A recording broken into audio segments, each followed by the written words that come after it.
السلام علیکم ورحمۃ اللہ وبرکاتہ۔ حضرت ابو ہریرہ رضی اللہ تعالیٰ عنہ بیان کرتے ہیں کہ رسول اللہ صلی اللہ علیہ وسلم نے فرمایا، 7 مہلک چیزوں سے اجتناب کرو۔ انہوں نے عرض کیا، اللہ کے رسول وہ کیا ہیں؟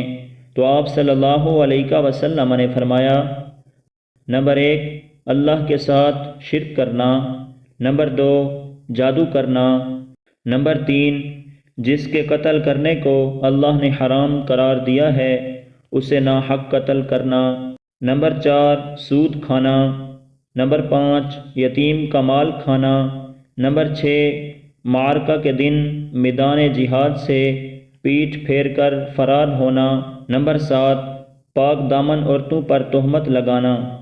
مشکوٰۃ المصابیح، حدیث نمبر 52۔